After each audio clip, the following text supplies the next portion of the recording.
Salut tout le monde, j'espère que vous allez bien. Vous me l'avez demandé, que dis-je, réclamé. Voici aujourd'hui mon comparatif entre l'iPhone 11 Pro et l'iPhone 16 d'Apple. Allez, c'est parti. Un an après avoir utilisé presque quotidiennement l'iPhone 16, j'ai changé pour passer sur la version 2 dessus, l'iPhone 11 Pro. Est-ce que c'est un bon choix? Eh bien c'est une excellente question Jamy, à laquelle on va répondre dans cette vidéo. Côté design, c'est sans doute là qu'on remarquera le plus de changements. Déjà, ce n'est pas le même coloris, mais vous retrouverez les mêmes sur l'iPhone 16 et le 11 Pro, si ce n'est le coloris vert nuit qui est tout nouveau. Mais le plus flagrant, c'est bien sûr son revêtement au dos. On reste sur du verre et de l'acier inoxydable sur les contours, mais on a du verre mat texturé au dos du 11 Pro, et c'est juste magnifique. La pomme, elle, est centrée cette année, je trouve ça aussi très réussi. Du coup c'est joli, mais faites vraiment attention, je pense que ça prendra très facilement les traces de doigts. Et puis on aura aussi quelques changements pas hyper perceptibles, mais qui sont bien là, à savoir un poids plus conséquent, 177 grammes contre 188 grammes sur le 11 Pro. Il est aussi légèrement plus grand et plus épais que sur l'iPhone 16 de l'an dernier. Les deux restent IP68, mais on gagne 2 mètres de profondeur sur l'iPhone 11 Pro, on passe de 2 à 4, mais toujours pendant 30 minutes. Quoi qu'il en soit, faites vraiment attention, c'est une sécurité, ne vous servez pas de votre iPhone pour faire des photos dans l'eau, des trucs comme ça, parce qu'à partir du moment où vous mettez vos téléphones dans l'eau, une petite pastille se déclenche à l'intérieur, et du coup votre garantie est morte.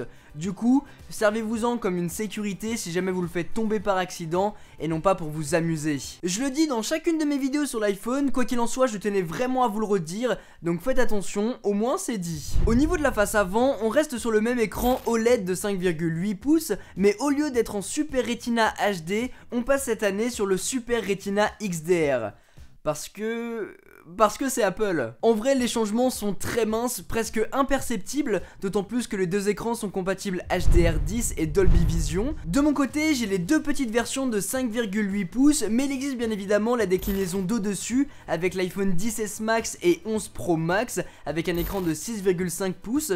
Ça dépend de ce que vous préférez. Bien évidemment, pas de changement au niveau de l'encoche, toujours aussi grosse, elle masquera toujours autant de contenu, mais vous gardez aussi Face ID qui est la reconnaissance faciale par excellence, celle qui devrait équiper tous les smartphones aujourd'hui. Que ce soit de jour, de nuit, vous pourrez à tout moment déverrouiller vos iPhones avec. Sur la face avant, on aura du coup pas énormément de changements, la seule chose que vous pourrez éventuellement remarquer, c'est un changement de luminosité, l'iPhone 11 Pro est légèrement plus lumineux en plein soleil. Et puis, de part et d'autre des iPhones, vous retrouverez des haut-parleurs stéréo compatibles Dolby Atmos sur l'iPhone 11 Pro, ce qui apportera une bien meilleure spatialisation du son. Et ça se ressent. Côté performance, on gagne un an avec l'iPhone 11 Pro et donc on passe de la puce A12 à la puce A13. Toujours disponible en 64, 256 et 512 Go. Il sera donc plus puissant, permettant de faire tourner n'importe quel jeu et application sans aucun souci. Pour faire de la retouche, jouer à des jeux gourmands, c'est top. Après, l'iPhone 16 n'a aucun problème à faire exactement pareil, en tout cas cette année. L'écart se creusera peut-être d'ici 2, 3, peut-être 4 ans,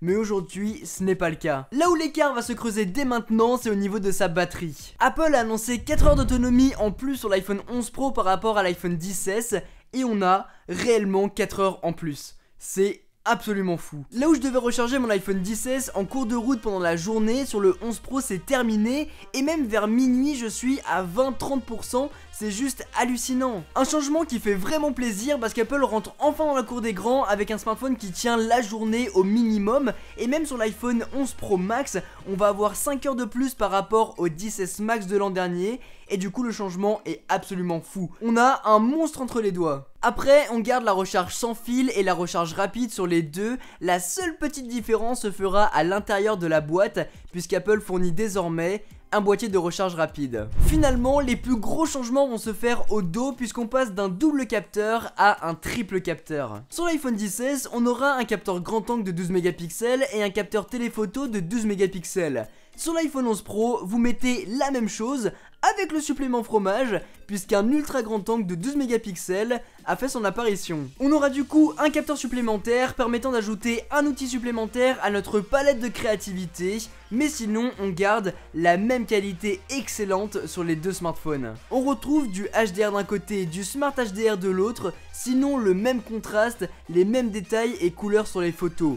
On aura un peu plus de bokeh sur le téléphoto de l'iPhone 11 Pro puisque l'ouverture est plus grande. Le mode portrait lui est un poil meilleur je trouve sur l'iPhone 11 Pro, mais super étrange, on a pris une photo au même endroit dans les mêmes circonstances pour vous faire une prise de vue et le détourage est presque parfait sur l'iPhone 10S, mais il m'a bouffé une partie de cheveux sur le 11 Pro. Assez étrange, surtout que ça m'a fait exactement la même chose sur la version grand angle puisqu'on peut désormais passer de l'objectif grand angle à téléphoto pour avoir plus de diversité dans les shoots qu'on prendra en mode portrait.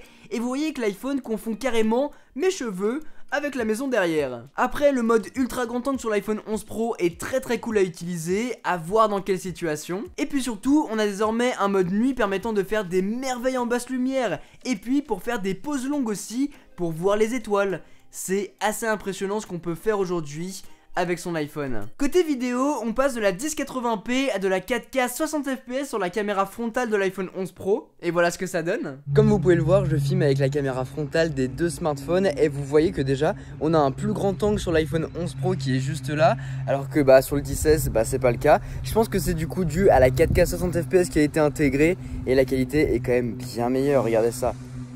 Bon, je suis un peu cramé sur les hauts, mais sinon dans les détails et tout ça, on est vraiment bien quoi. Voilà, et puis il fait un temps de merde, comme d'habitude, voilà.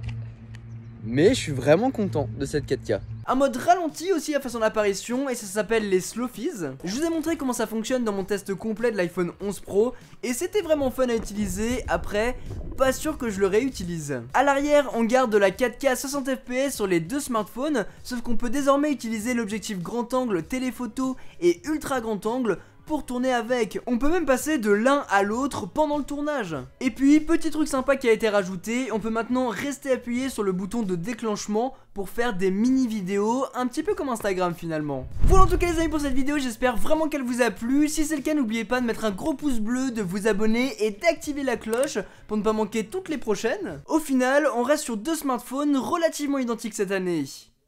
Un petit peu comme l'iPhone 10 à l'iPhone 10S. On aura quelques différences sur la partie photo, c'est vraiment le gros focus d'Apple cette année. En même temps, ils avaient pas mal de retard à rattraper. Mais dans l'ensemble, mis à part le design et le trio piqueur au dos, c'est tout, on n'a pas grand chose d'autre. Du coup, est-ce que ça vaut vraiment le coup de passer de l'iPhone 10S à l'iPhone 11 Pro? Honnêtement, je vous dirais de garder votre argent pour l'an prochain, surtout si vous n'êtes pas pressé. Après, si vous voulez vraiment vous faire plaisir, vous l'avez vu dans la vidéo, c'est un excellent smartphone. Et pareil, si vous venez d'un iPhone ultérieur, 6, 7, 8, il n'y a aucun souci, vous pouvez aller dessus. Après, je pense qu'on est plutôt sur une V1 cette année et que l'an prochain, Apple sortira une V2 qui deviendra la vraie référence en termes de smartphone. C'est peut-être des spéculations, mais peut-être pas. N'hésitez pas de votre côté à me dire en commentaire ce que vous pensez du nouvel iPhone 11 Pro d'Apple. Et si jamais vous avez l'iPhone 10S depuis quelques mois ou bien un an, faites pareil, mettez-moi votre retour d'expérience en bas. Quoi qu'il en soit, si vous voulez vous procurer l'iPhone 11 Pro ou bien l'iPhone 10S ou bien l'iPhone 11, je vous mettrai tous les liens dont vous aurez besoin dans la description.